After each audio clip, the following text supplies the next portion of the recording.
If not, we'll shout.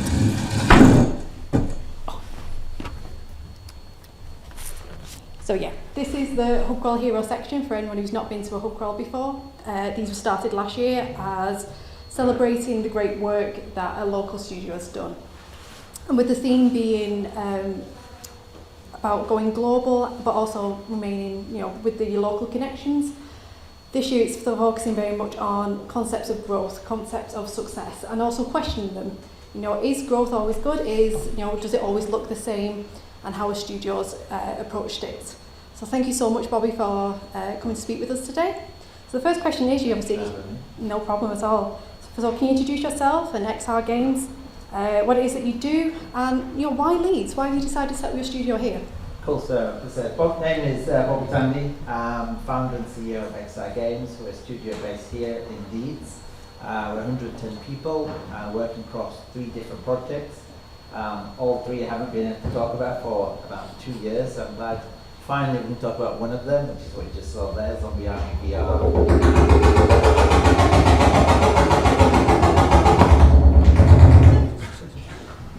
Which is for one of our clients, Rebellion. The other 2 unfortunately haven't been announced yet. But yes, we're very much focused on virtual reality games. And the reason for choosing virtual reality is that growing up, my favourite kinds of games were cooperative games. Because for me, like games such as Bubble Bobble 2, going back to the Commodore Amiga, half the fun was the cooperative game itself, the visual styles, the game, the graphics, the narrative, etc. That was half the fun. But the other half of the fun for me has been sat next to my friend, where we can high-five each other when we complete a level, or playfully punch each other. I was just going to say, slapping distance. Yes. And just seeing the joy on your friend's face or your brother as you complete a mission, that was the other half of the fun for me. So fast forward to trying the very first Oculus Dev Kit and trying that headset on, and I was like, oh my gosh, right, we've now stepped into the video game, which is something you've always could only ever dream about doing in the past. And then I was like thinking forward, like, in the future we'll obviously have real-time multiplayer games where me and my friends can be playing together. And when my friends scattered around the globe, I thought that sense of presence will make it feel like we're back when we're kids, when we're playing in the same room together. And that is why I fell in love with virtual reality, and hence why I set up a game studio focused specifically on VR. And for me, I still genuinely believe that VR in the future, maybe in the next 5, 7, 10 years time, will become the major computing platform for video games as the headsets become cheaper, more powerful, and the visual fidelity improves. Because if you take a step back, every 15 years there's been a new tech center, went from mainframes to PC to web to mobile, what's next? And companies such as Meta and Apple are investing 60, 70, 80 billion dollars believing that will become the next computing platform. And I'm a passionate believer of that, so let's see what happens. But it's been a wild ride so far, that's for sure. I mean, anyone who knows XR, your story, like you said, it's been would you say it's a fast ride or an intense one? Definitely. I mean, I'm 47 now, and the first video game I ever sold, I was age 13, and that still feels like a blink of an eye ago. I remember getting the Commodore Amiga as a Christmas gift from my parents, and it was a Batman pack that came with 4 original games, and I grew up in a very poor neighbourhood in Bradford. I knew my parents didn't have much money, so I was very grateful to get that. But my parents were like, you ain't getting no more games, like that's all you're going to get. If anyone's watching this and it's been recorded, I then, I didn't do this, but I did, made copies of the Batman game and sold those copies on my little floppy 3.5-inch disc to my friends in the school playground, and used those profits to buy more games. And before I knew it, I built up a really big collection. And because my parents would work on the market stalls, wouldn't get home till like 6, 7 p.m. I'd be back from school by about 3:30. A complete open range to do whatever I want. So I was doing all kinds of dodgy deals in dodgy neighborhoods, in dodgy households with some very dodgy people. But I absolutely loved it. And I was in a position where I was getting hold of games before they were even in magazines. What that meant, I'd play them, had no idea what I was playing, but it was my job to now deconstruct what was fun about this game, break down its essence, and then kind of build up a marketing pitch to my friends in the playground about why they should buy this game. I absolutely loved it. That was like age 13 to 18. But I didn't know anyone in the legitimate video games industry. It was akin to wanting to become a footballer or an astronaut. So I had to just do a BA honours business studies degree at university because I knew I wanted to become an entrepreneur. I was very fortuitous in terms of how I actually landed in the video games industry. But now I'm in a position to hire more people, and we've set up XR Futures. And the entire initiative is about giving interns and people from disadvantaged backgrounds an opportunity to get into the video games industry, because I realised how fortuitous I was to land in the industry. So trying to make it easier for the next generation of game makers. And you mentioned about your start in Bradford. Is that part of the reason you wanted to stay within Yorkshire? 100%. You know, my children were born in Leeds. They go to school in Leeds. I live in Leeds. Yeah. Yes, I was born and raised in Bradford, and I absolutely love being from Bradford. But Leeds was always the aspirational city to come. It was, you know, the lights were brighter in the city centre, I guess, and had more to offer. Absolutely still love Bradford for sure. But you know, because of my family life was based in Leeds, I just kind of stumbled into setting the business here, but more so because the studio I used to work for, a company called Dubbit, was also based in Leeds as well, and my friends within the video games industry was based in Leeds, like, you know, Jamie Sefton runs a brilliant event here, so built a great network of friends from other game studios here. We've got brilliant basins, think of Sumo, Red Kite, Team 17, Dubbit, XR Games, etc. Lots of video game studios are based here as well, and even better, even equal to that is the great support from the universities as well. Lots of great graduates come through from the local universities, which is fantastic.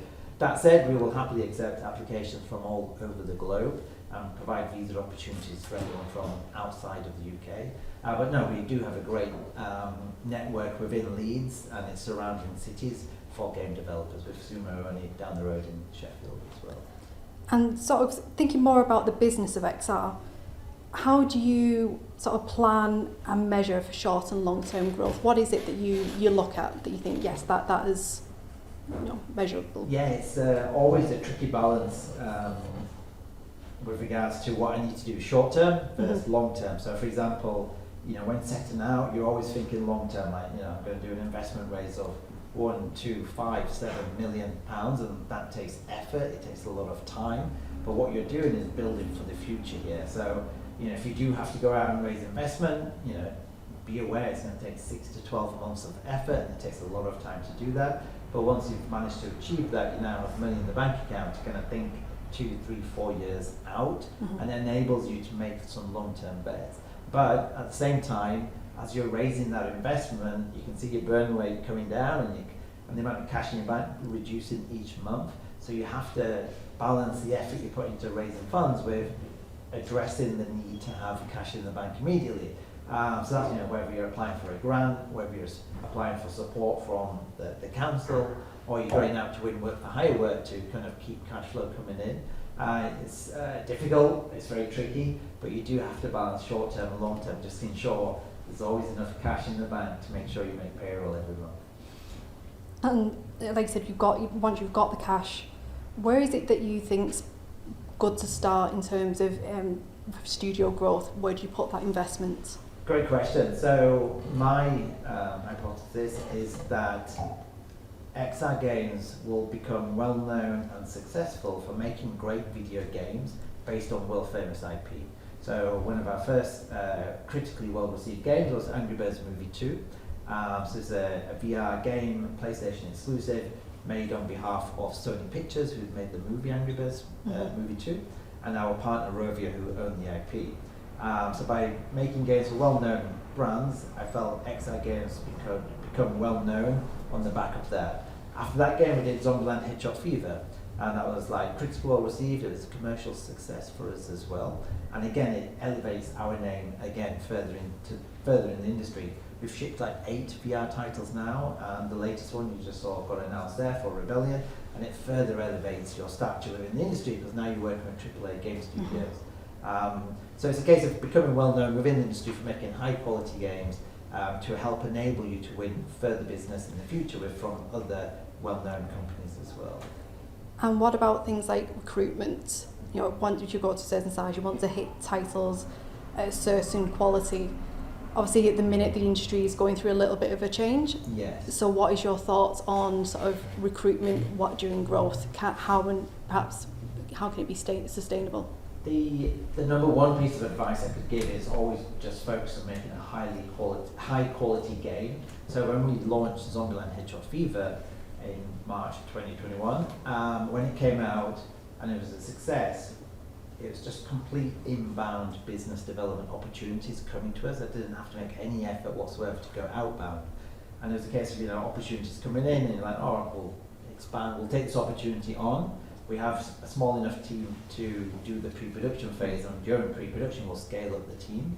And this started happening more and more often. And I remember beginning of 2022 in January, we were at, when Zombieland launched, we were at 25 staff.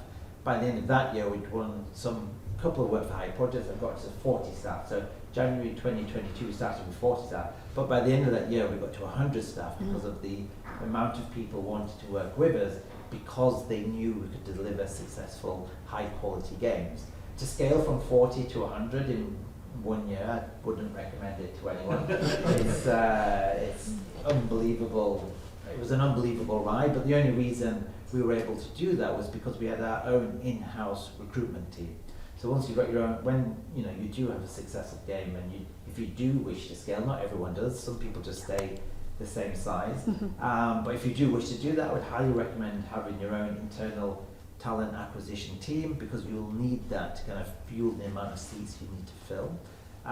All that said, you then need to balance the fact that you won't grow exponentially at that pace all the time, because there are swings in the market, and as other people have alluded to right now, the pendulum has swung back to harder times. I was at DICE in Vegas, the Games Industry Conference, last week, and the mood there is that investors are being coy with their money, they're holding on to it far more so than previously. Publishers are having the same feeling. Everyone seems to be kind of retreating back to what they know best and the type of genre of games that they know best. And speculative bets are becoming fewer and far between. And I think the key message coming out of DICE has been survive till 25, when they hope the market pendulum will swing back to growth. And the market has always swung back and forth between contraction and expansion. So survive till 25, and the market will hopefully expand again. But the one key thing that is different today than yesteryear is we're not just competing against the sales, or we're not just competing against other video games that are coming out. We're competing for share of time. And if you think about where your share of time goes when it comes to content, it's not just other video games, right? It's Netflix, it's Disney Plus, it's Amazon Prime, it's TikTok, it's Instagram. There's so much available content, a lot of it for free, that when your video game does come out and you're expecting people to pay for it, it has to be of a high quality, right? I've repeated that numerous times in this talk already, but nothing beats a high quality game. And if you don't feel it's high quality, you'll know it's not quite high quality if you're responsible for making it. You just do not ship until it is high quality. And I've got a feeling what you just said, I might know the answer to the next question, unless you take it in a different direction. But what does success mean for you in XR Games? It's a funny one. Like when you're introduced, you use the word success of our studio, and I've never ever thought about it in that term. Every day I go into the studio, for me it feels like day one. In the sense that the amount of effort I put in day one is the amount of effort I've put in today, because it requires that level of effort to maintain and grow the studio.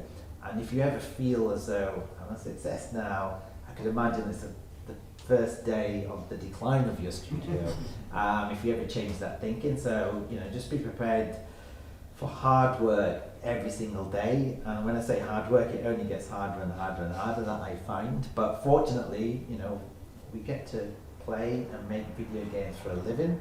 I'm hugely passionate about it, and my work aligns with my passion, so it never actually feels like work. I guess it just becomes more challenging every day. So in a way, success isn't an endpoint. You don't necessarily, I've hit it, I've achieved success. Correct. It's something a little bit more along a spectrum. Exactly. Success for me previously would be to get into the industry. Once you get into the industry, it's like, it's now to format. I'm working in the industry, that's brilliant.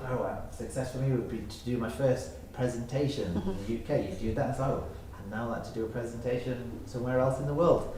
Now I'm doing presentations worldwide. Is that success? Oh, it's landing my first deal with a Hollywood film studio. You do that, so what's success now? It's like having my own studio, you do that. It's like making my first hire, brilliant. Now you're on like 110, it's just the goalpost constantly changes.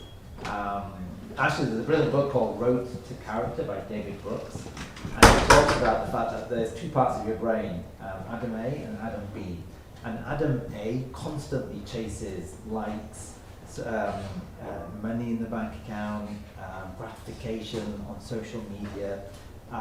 It's a bottomless well that will never be filled, whereas Adam 2 is all about inner goodness, and it's about giving back to the community, doing charity work, going to the cancer shop on a Saturday and giving away your time for free. And I think that's where I get most value in inner happiness. So, you know, XR Futures, that to me is fantastic. When we offered the first intern a job via XR Futures and they'd come through a non-conformist route to the industry, that was amazing, because I can reflect back on my journey through the game, getting into the games industry, and it was torturous and difficult, and for about a decade and a half I didn't think I'd even get into the industry.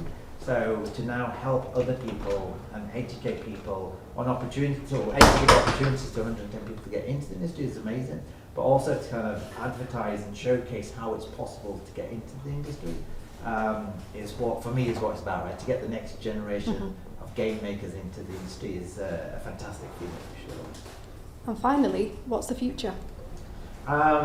Good question. It depends on which angle you take it.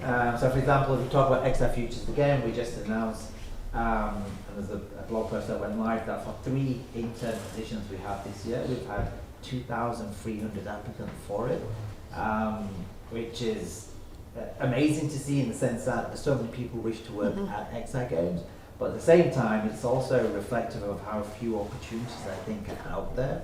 And if you unpack that even a bit more, you know, if you're a student going to university and applying to get to a university course, the university is incentivized to get as many people as possible onto their course, because you're having to pay to go to their course, which means their benchmark may be here, but when all these people graduate, the number of positions available in the actual industry is, from gut feel, is like 1 to 2 people in a class may get a job in the actual legitimate games industry, which means the benchmark is up here, and there's a delta between the two benchmarks between getting into the university to do a course versus getting into the industry.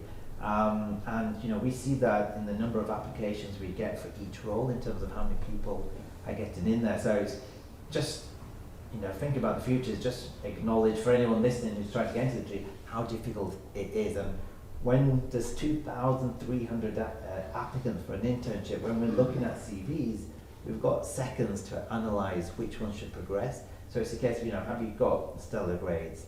What else have you done beyond your course? What does your portfolio look? What work experiences do you have? What awards have you won at other interns that you may have done? So just, you know, be prepared for a lot of hard work. In terms of what success looks like, you know, if I'm speaking to my investors, they're probably thinking about an exit in the future. If I think about my staff, it's about working on high quality games that are positively received by the community. So when this trailer dropped today, it was a hugely galvanizing moment for the whole studio, especially for the people working on the team and seeing all the positive comments. But for me, success is just continuing to work in the video games industry, right? Even if I didn't get paid, this is what I would love to do as a hobby, playing and making video games. So yeah, it depends on which angle you're looking at, really. Wonderful, thank you so much.